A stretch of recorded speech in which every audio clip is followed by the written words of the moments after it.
கற்றுக்கொள்வது மனித பண்பு, கற்றுக் கொடுப்பது மனித மாண்பு. கற்க துவங்குபவன் மாணவன், கற்றுக்கொண்டே இருப்பவன் ஆசிரியன். அதனால்தான் ஆசிரியரை கற்றுக் கொடுப்பதனால்தான் ஆசிரியரை கற்றுக் கொடுப்பவர் என்று கூறினார்கள்.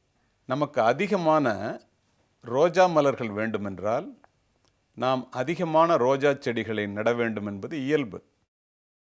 ஒரு ஆசிரியருக்கு அதிகமான அறிவு வேண்டுமென்றால் அவர் அதிகமான புத்தகங்களை படிக்க வேண்டும் என்பது இயற்கை. அதனால்தான் அப்பொழுதே நீரளவே ஆகுமாம் நீராம்பல், தான் கற்ற நூல் அளவே ஆகுமாம் நுண்ணறிவு என்று நம் முன்னோர்கள் கூறி சென்றிருக்கின்றார்கள். இது ஆசிரியர்களுக்காகவே கூறியதாகவே நான் கூறுவேன். ஏனென்றால் நிறைய பட்டங்களை பெற்று தன்னுடைய பெயரை அலங்கரிக்கின்ற ஆசிரியர்களை விட நல்ல புத்தகங்களை படித்து மாணவர்களுடைய மனதை அலங்கரிக்கின்ற ஆசிரியர்களே இன்றைய தேவை என்று காவல்துறை அதிகாரியாக நான் கூறுவேன். ஏனென்றால் ஆசிரியர்கள் பல பேரை நாம் பார்த்திருப்போம். மாணவர்களினுடைய நலனுக்காகவே மெழுகுவர்த்தியைப் போல உருகி உருக்குலைந்து போன ஆசிரியர்களை நீங்களும் அறிவீர்கள், நானும் அறிவேன். என்னுடைய ஆசிரியர் திரு விண்ணமங்கலம் சுப்பிரமணியன் உட்பட 80 வயதிலும் படித்து கொண்டும் எழுதி கொண்டும் இருக்கின்றார். இன்றைய நிலைக்கு காரணம் அவர் என்று நானும் சொல்லுவதிலே நான் பெருமைப்படுவேன். அதைப்போல மாதா பிதா குரு தெய்வம் என்று சொல்லுவார்கள்.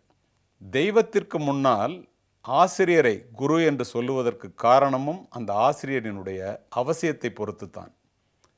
அதோடு மட்டுமல்ல, எழுத்தறிவித்தவன் இறைவன் ஆவான் என்று கூறுவார்கள். கடவுளுக்கு நிகராக ஆசிரியரை சொல்லியதற்கு காரணம் என்ன என்று யோசித்து பாருங்கள். அப்படி என்றால் ஒரு ஆசிரியருடைய பொறுப்பு எவ்வளவு பெரியது பாருங்கள். ஆசிரிய பணியும் மருத்துவ பணியும் கல்வி பணியும் ஒரு பணி அல்ல. இவை மூன்றும் ஒரு வேலை அல்ல. இவை மூன்றும் ஒரு சேவை. அதனால்தான் இந்த பணிகளெல்லாம் ஆசிரிய பணி உட்பட விரும்புபவர்கள் மட்டுமே செய்வது. ஏனென்றால் இது விரும்பி செய்யக்கூடிய வேலை. இந்த பணிகளெல்லாம் ஒரு தனி மனிதனையும் இந்த சமுதாயத்தையும் உயர்த்தக்கூடியது. அவ்வளவு பொறுப்பு வாய்ந்தது, அவ்வளவு முக்கியமானது.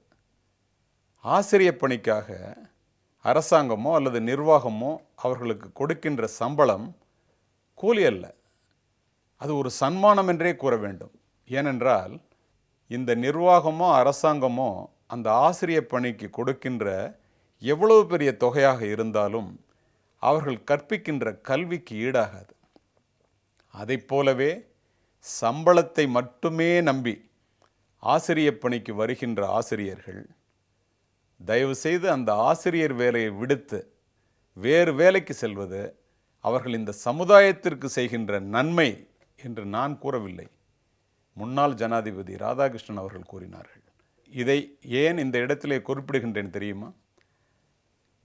மைசூரிலே பல்கலைக்கழகத்திலே முன்னாள் ஜனாதிபதி அவர்கள் ஜனாதிபதி ஆவதற்கு முன்னால் ஆசிரியராக பணிபுரிந்து கொண்டிருந்தார். அவரிடம் நிறைய மாணவர்கள் படித்தார்கள். அதோடு மட்டுமல்ல, அத்துணை பேர் இதயத்தையும் கொள்ளை கொண்டவராக அவர் வாழ்ந்து காண்பித்து கொண்டிருந்தார். அந்த நேரத்திலே அவருக்கு பதவி உயர்வு கொடுத்து கல்கத்தா பல்கலைக்கழகத்திற்கு பணிமாற்றம் செய்யப்படுகின்றார். அதை யாருமே விரும்பவில்லை. அத்துணை பேரும் கண்ணீர் வடிக்கின்றார்கள். அவ்வளவு அவர்களுடைய இதயத்தை தொட்டவராக அவர் அந்த பல்கலைக்கழகத்திலே வேலை செய்து கொண்டிருந்தார். பணி நிறைவு நாள் வந்துவிட்டது. பிரிவுபச்சார விழா முடிந்து விட்டது. அந்த ஆசிரியருடைய பொருட்கள் எல்லாம் குதிரை வண்டியிலே ஏற்றி மைசூர் ரயில்வே நிலையத்திற்கு சென்று விட்டது. ஆசிரியர் போவதற்காக வீட்டிற்கு முன்னால் குதிரை வண்டியை நிறுத்தி கொண்டு எல்லோரும் பார்த்து கொண்டிருக்கும்போது அங்கு நடந்த ஒரு நிகழ்வு. அவரிடம் படித்த மாணவர்கள் அத்துணை பேரும் வந்து வண்டியிலிருந்து குதிரையை கழட்டி விட்டுவிட்டு அவர் எவ்வளவோ மறுத்தும் கேட்காமல் அந்த வண்டியிலே அவரை உட்கார வைத்து 2 கிலோமீட்டர் தூரத்திற்கு அதிகமாக அந்த வீட்டிலிருந்து அந்த குதிரை வண்டியை மாணவர்கள் தங்களுடைய மனதிற்கு பிடித்த ஆசிரியரை வைத்து இழுத்து கொண்டே புகைவண்டி நிலையம் வரை சென்றார்கள் என்பது வரலாறு.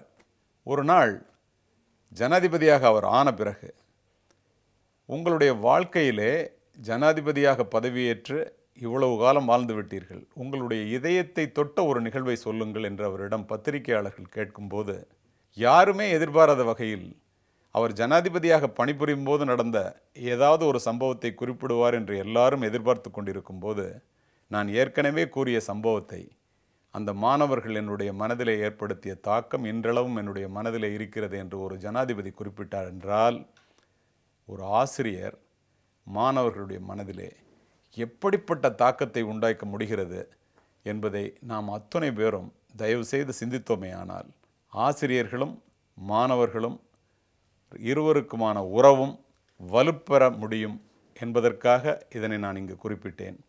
நன்றி, வணக்கம். நாளை சந்திப்போம்.